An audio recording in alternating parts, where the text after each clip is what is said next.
Good morning, everyone, and welcome to Stretford Paddock. I am Alex, and I'm here to bring you the latest Manchester United news. I've done a lot already this morning because myself and Cameron have been stood in the rain outside of Old Trafford, but we've had some technical difficulties. But anyway, we are here live with you guys this morning, so make sure you are getting your questions in. I'll get to them very shortly. But first off, let's talk about Paul Pogba. Now, we're not going to talk about Graham Souness talking utter wibble about him being a £100 million player and all that. We're going to talk about his new contract. And this news this morning from the Daily Mail, from Sammy Mokbel, he kind of broke this last night, talking around Paul Pogba getting offered a new deal and that he wasn't going to sign it straight away and he isn't looking at signing it straight away. Let's get the exact quotes on this. Manchester United want Paul Pogba to sign a new 4-year deal as soon as possible, which would give him a significant increase on his £290,000 a week contract. However, it's almost certain he won't be doing this before the transfer window. Paul Pogba is not ruling out signing a new contract to Manchester United. He said to be optimistic about the direction the club are headed in. Paul Pogba is understood to have first indicated his willingness to sign a new contract with the club last season. However, United have only recently accelerated their attempts to extend this contract. Now, the strange thing about this and the strange things about all these different things is that I kind of understand a little bit why Paul Pogba's waiting. In the past, what's kind of happened, you've seen it with Jack Grealish this summer, is he's agreed a new deal, he's signed a new contract, knowing that in a year's time, someone will be able to come in and spend £100 million on him and do that. Now, the problem is, the clubs that are in for Paul Pogba, your PSGs, your Real Madrids, Barcelona, all that kind of, and Juventus have kind of shown interest in Paul Pogba over the last few years, aren't probably willing to spend the £100 million that you'd need to have as soon as Paul Pogba signs that new deal. He's probably, if he's going to move on, which, look, Paul Pogba said he'd probably like new challenges and all this kind of stuff, he's only going to be able to go on a free transfer. And if he signs this contract, he's going to need a big bid to kind of break that. Or he's going to stay at Manchester United until he's 30, 31. I'd be quite happy to see Paul Pogba stay at Manchester United for the rest of his career. I think he's shown on Saturday the quality he's got. Him playing in a maybe a freer position, him not having to do that reliance in terms of going down and doing more defensive work, he looks very, very good. And it's just whether that is a possibility of doing it. I don't think it's a money problem. I don't think it's a money thing. I don't think this is a Paul Pogba needs to be an upgrade up to the top to £450,000 a week. I don't think he's looking at doing that. I do think he's genuinely thinking, do I want to stay at Manchester United for the rest of my career? Would I like a new move? Potentially, because once he signs this new contract, that's probably out the window. There probably isn't a club, maybe PSG at a push, that are going to be able to afford Paul Pogba if he signs a new contract. So, a really interested thing with Paul Pogba, but he's looking like he's not going to sign a new deal towards... he's not going to make his decision before the end of the transfer window, which means that if he does want to go, Manchester United can't force him out the door and get that money in and then spend it on someone else. The other thing that they can't do is have the assurance that Paul Pogba is going to be here next season. So we're looking at Paul Pogba. Is he going to sign a new contract? Let us know in the comments. Do you want him to sign a new contract? Would you be happy if he went on the free next season? What would you see about that? What's your thoughts about all this stuff? What do you think is going to happen with Paul Pogba, and what would you like to happen with Paul Pogba? For me, I think I said this after the game on Saturday, we need to have Paul Pogba here this year if we are going to compete for the title. There is no way I think we can compete for the title without Paul Pogba in this team, especially coming down to these last few weeks of this transfer window, and we wouldn't be able to replace him. We need to have him here. So whether that's him staying for one more year and going next season, or him signing new contracts this year, I'd be happy either way. Moving on from that, the other news that came out last night, a couple of Times articles. The first one is around Jesse Lingard. The rumours about him going to West Ham have kind of accelerated in the past couple of days, and the Times are mentioning that West Ham and several clubs have been informed that £25 million is the fee that Manchester United want for Jesse Lingard this summer, which sounds about right to me. £25 million, a few people going up towards the 30 million, a few people were saying 15, but I think £25 million for someone that's got a decent time left in his contract is a good price for Jesse Lingard, seeing especially how well he did for West Ham last season. And it looks like West Ham are going to make another bid. This is from the Times article. They're set to make another attempt to sign Jesse Lingard. His valuation is slightly outside of West Ham's price range. It's unclear if Jesse Lingard wants to return. But Ole Gunnar Solskjaer is very, very, very happy with Jesse Lingard and how he's come back into the team. Obviously not in the squad this weekend. He had COVID, so he was isolating, but he was back in training yesterday. So yet to be seen if he does stay, where Ole Gunnar Solskjaer sees him in the squad, whether he sees him as someone that's going to be on the bench every single week, whether he's someone that's going to start now and again. We're yet to see whether that's going to be the case. But it does look like Jesse Lingard or West Ham will be looking to try and get Jesse Lingard a couple before the end of this window, and I think they're going to test that. And I think a lot of this is, I'll go into this as well. The Athletic wrote an article today, all explaining around a few things about its transfer business. They went into detail after Jurgen Klopp said this weekend that Manchester United have, he doesn't understand how they're doing it. What Manchester United are doing well is, number one, they're spreading the costs of a lot of the Manchester United players. So Sancho's over 5 years, Varane's over 4 years. I think Donny van der Beek's over 3 or 4 years. They're doing that. And also, they generated 510 million last year, even though they had a bit of a loss. They were the biggest turnover for in the Premier League last year. So United have got that money to spend.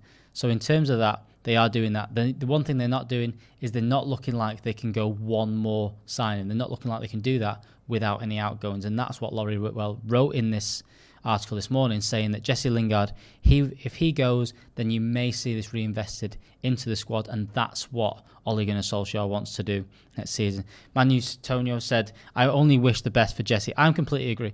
I'd like Jesse Lingard to play football somewhere. I'd love him to be at Manchester United, but I also want him to play week in, week out. So if that means he has to go to West Ham, that's great. And I also think that if he does go to West Ham, it means that we probably got a little bit more cash and would end up trying to sign a midfielder, which is probably what we more need. We've not signed a midfielder since Louis van Gaal. I think Paul Pogba was probably the last midfielder we've signed, pure midfielder. The others have been number 10s and wingers and all this kind of stuff. We've not really signed someone in defensive midfield since probably the Herrera signing, really, or the Schweinsteiger. You've not really strengthened at all. Or probably Fred. Sorry, I forgot about Fred. How can I forget about Fred after his goal this weekend? Fred was probably the last midfielder we've signed, the one midfielder we've signed since Jose Mourinho has been in charge at Manchester United. But loads of news around Jesse Lingard. Another one that's potentially out the door. Matic, of course Matic. Stephen Howson helping out in his comments. Well, morning, Stephen. Of course Matic as well. But really, Matic is kind of forgotten about. He's not a long-term purchase. Fred, really, not really maybe up to the scratch that we want. So we need another midfielder. And who hasn't signed one? Ole Gunnar Solskjaer certainly hasn't signed one. Another one that potentially going out the door is Andreas Pereira. Now, it's looking that Flamengo have offered to get Andreas Pereira until December 2022. Be great to see him leave the club, because I don't think I see a future at Pereira. However, if we get Pereira out, he's looking at... United want a permanent deal for Andreas Pereira. They've been trying to do this for the last couple of years now. It's not looking like anyone wants to gamble on a permanent deal. Stephen Howson, leave me alone. Ollie signed Donny. It's not a defensive midfielder, is it? You're talking Wibble yourself this morning. You need a defensive midfielder. He's number 10, if anything. Leave me alone with this. Andreas Pereira is who we're talking about right now. Andreas Pereira looking at going out of the club. Manchester United want him to go on a permanent deal.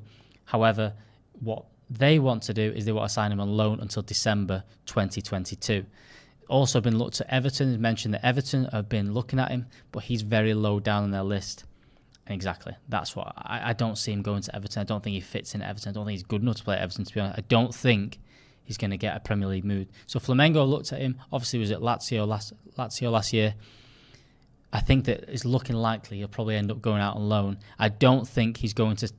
If we don't keep him... if we don't get a permanent deal, I think they're going to get rid of him. There's no point keeping him around. There's no point keeping him to sit around the squad and play the 3 games in the Carabao Cup that he probably play. I don't think there's any point in that. If we can get him out for a loan deal, I think they'll do that. But I think Manchester United really, really want to sign him, to get him sold on a permanent basis. Right, let's have a look on some of your comments. I've talked about Stephen Howson's comments in talking about midfielders. Ollie's not signed a defensive midfielder since he's been in. Whether you can convince me that Donny van der Beek's that or not, he's not. So that's what Stephen Howson is saying this morning. Also in the comments, people asking, is the Trippier signing dead? There was A couple more. Jonathan Schrager said the other day that this really isn't dead yet. There's a possibility that this can still happen. Now, I think that the reason is that Trippier really wants the move. I think Ollie would like the move. He'd like another backup for him. He would like him. Maybe he doesn't quite see Dalot there. So I think he would like someone like Kieran Trippier in. Again, another experienced player add into that squad. It's whether we can get that done. Again, going back to how United are doing things now, the United have spent their money over and above this summer. The only thing they're going to spend now is what we can bring in. I think that was the reason, and I think Atletico Madrid wants a lot more than what Manchester United are willing to pay for him. I think they're looking for the £20-25 million for a player that I think United valuing around the £15 million mark. Now, if Trippier states that he wants to leave and all this kind of stuff, then I think that could potentially get pushed through. But I don't think it's too high on the priority list for Manchester United. I think you've seen a couple of articles saying that Manchester United are after a midfielder over everything. Kieran Trippier would be an absolute bonus. I don't think we signed 2 more players, so I don't see us getting Trippier and a midfielder this summer. But I do think there's a chance it could go right down to deadline day. And if someone goes out, if you do manage to get Pereira out on a permanent deal, if you do manage to sell Jesse Lingard, then I think we'll get one more in. It's just depending on who that is. Someone asked also around any ideas on Ahmad. There was a couple of articles yesterday saying that Ahmad was going to go out on loan for this season. I think that's a great idea. I don't think there's much point in him staying around. I don't think he's going to get into the squad. Again, maybe a lot of this does depend on Jesse Lingard. If Jesse Lingard's still here, he definitely has to go out on loan. There's no chance he gets in ahead of someone like Jesse Lingard as well. I think that there was rumours about him going to Sheffield United. Not too sure about that one in the Championship, but there's also looks at him potentially going abroad, going to the Bundesliga, going to La Liga, which I think Bundesliga would be a fantastic place. You've seen how Jadon Sancho progressed going to the Bundesliga, and I think Ahmad would do a fantastic job there. Also, couldn't Jesse be used in a Rice? So that's Rebecca this morning. Couldn't Jesse be used in a Rice deal? That way West Ham don't actually pay out? Potentially, but I think West Ham are still looking for around £90 million for Declan Rice this summer, and even getting in Jesse Lingard for 20-25 million, if that kind of doesn't make weight for it, you'd still be looking at 65-70 million pound for Jesse Lingard, which I just think for Declan Rice, which I just think that Manchester United aren't in the position to do. And I don't think Manchester United want to do that, and I think they'd rather get someone in at a better price, someone like a Sal Niguez, someone like a Neves, who you could probably get for the 30-40 million pound mark. That would be a net spend of about 15 million if you do manage to get Jesse out the door. I think that is much more of a situation to have. Someone saying, why is Rice so expensive and Jay Ling so cheap? Jesse Lingard, completely different points in his career, different contract lengths, all those different things. Doesn't matter how good of a player your standard is, different times of contracts, all this kind of stuff. I do think that Declan Rice is a very good player, but no chance do I think that he is a £90 million signing. Glenn's asking for a Phil Jones update. He's still there. He was in training yesterday alongside Rafael Varane, who has obviously got all his more announcements. He's been announced 14 times now for Manchester United, but he was announced again yesterday, pictured at training, and Phil Jones was there. Again, can't see him getting out of the club. No one wants to pay his wages. Whether United just kind of say, off you go, we'll pay for your wages, I do not know. But that's the situation with Phil Jones. Let's have a quick look. One more comment from you guys this morning. Jesse and Dalot swap for Rice. If only it was that simple. If only that would kind of fix a lot of our problems if we could get that out there. But I still don't think Manchester United are going to fork the money out for Declan Rice this summer. I do think West Ham are digging their heels into that. And to be honest, they're in Europe this season. They've been a very good team. They want to progress. There's rumours of how they're going to progress. They've underperformed since they moved to their new stadium. Last season was the first time you went. That was a good West Ham team. I think they want to kick on again. I don't think they want to sell Declan Rice for anything less than 90 million. And I think towards the end of the transfer window, I'm not too sure that's going to happen. Right, guys, that is all from this morning. Thank you very much for joining me. Make sure you are liking this video. Make sure you subscribe to Stretford Paddock. We are not far away from 600,000 subscribers, so please get involved. Make sure you're subscribing if you're not already. Also, there is merch in the link below if you want to have a check out of that. There's a few new designs. You saw Joe Smith with our new Fernandez design on yesterday, so make sure you are checking that out. We'll have all sorts coming up. We will have transfers live tonight with Jay Motti and Joe Smith. We will also have all the build-up this week as Manchester United play Southampton in the Premier League, which everyone's a bit buzzing about after the weekend. Manchester United top of the league, even though it's only 1 week. Everyone's a bit excited, looking forward to seeing Manchester United play Southampton. So we will be here. So make sure you're liking the video. Make sure you're subscribing. I've been Alex, and I will see you in the next one. Laters.